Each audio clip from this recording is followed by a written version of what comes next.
Just knowing the right drills or the best drills isn't going to help you improve your swimming. You have to know how to optimally use these drills to really improve your freestyle swimming. When you use the best principles for learning, you get sets that accelerate your progress. Hi, this is Andrew Sheaf with Mastering Flow. I help you dramatically improve your swimming by providing simple, actionable strategies that you can implement today, all without the need for in-person coaching. I believe that anyone can improve in all areas of life. All that you need is the right guidance. So let's get better today. In my last couple videos, I've been talking about how to improve your hands to improve your speed. I showed you how to accelerate your hands for a better pull. I showed you how to change your hand position to improve your feel for the water. I provided some sample sets to illustrate these concepts. I've always learned best when you understand why you do something and how to do it. It's the combination that works best.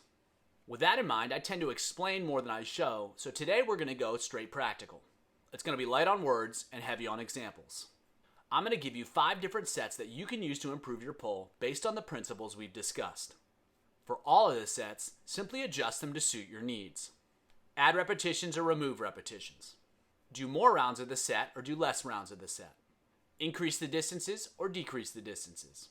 Aim to swim faster or aim to swim slower.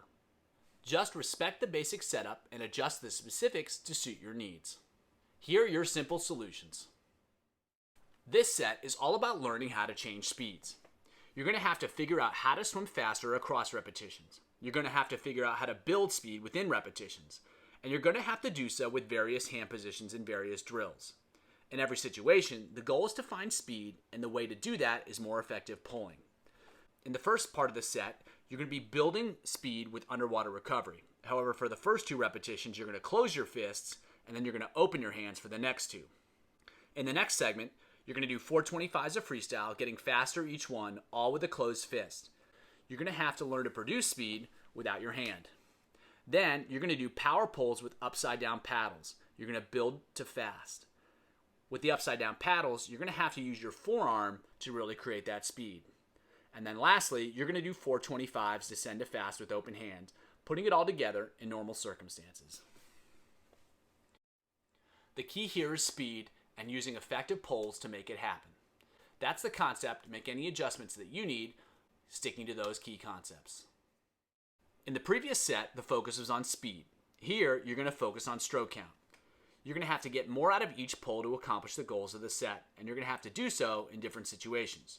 You're also going to have to change your stroke count on command. When you can, that means you know how to control your pull, which means you know how to execute great pulls and make adjustments. With the first 50, it's freestyle with closed fist, and you're trying to take fewer strokes by round. On the 100 freestyle, it's with upside down paddles, and you're trying to take less strokes on the even 25s, so you're going to have to alternate between more and less strokes. Finally, on the 150, you're going to keep the stroke count the same, but you're going to try to find more speed each round.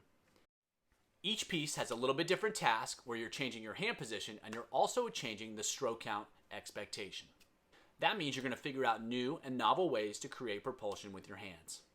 In swimming, you need to be adaptable. You need to be able to change how you swim when required.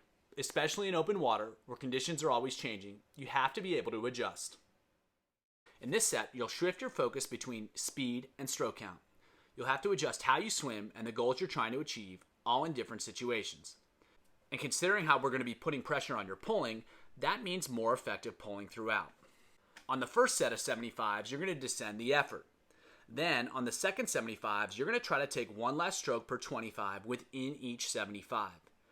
By round, you're going to do closed fists on the first round, upside down paddles on the second round, and an open hand on the third.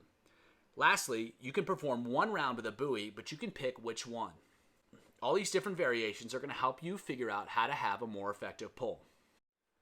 Variety is the name of the game here, particularly when it's all geared towards more effective pulling.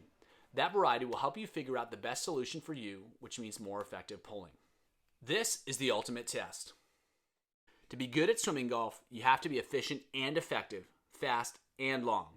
To get your golf score, you add up your time and your stroke count. The lower number is better. Because we're going to take away your legs on some repetitions and we're going to modify your hands, the only way to make that number lower is through great pulling. Use the concrete feedback you'll get from the numbers to adjust your approach, adjust your stroke, and figure out what works. This set's pretty straightforward. You're going to go 450s each time trying to get a lower golf score. Then you're going to go 50 easy and you're going to repeat. On the first round, you're going to have closed fists. The second round, you're going to swim with upside down paddles. The third round, you're going to swim with horns. And the fourth round, you're going to pinch your paddles. The last round, you'll swim normally and you'll see what you can do. 2 of these rounds need to be done with a buoy, and it's your choice which round you do. Because of all these different hand positions and adding pull during some of it, you're going to have to figure out different solutions to get that number as low as possible. Searching through all of these different solutions is what's going to help you figure out what works best for you. In the final set, we're going to focus on endurance. Too often, triathletes just perform technique work over shorter distances. This time, we're going to incorporate these ideas over longer distances. What's the key concept? Is the goal. Consistency of execution is the goal. Achieve the objectives and do so by executing great pulls. You'll be doing so in different situations, and the common theme is great pulling. To set up each round, you're going to alternate between power pulls and human paddle, trying to take as few strokes as possible, and you're going to use a different hand position each round.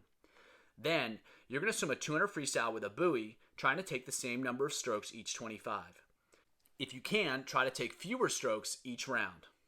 The goal is to be consistent with the stroke count, trying to apply whatever you learned during the power pulls into the freestyle swimming. If you can be more consistent and more effective with your stroke count, that means more effective arm pulls. For more information on how to improve your arm pull, check out this video right here. I'll see you there. Keep it simple and keep getting better.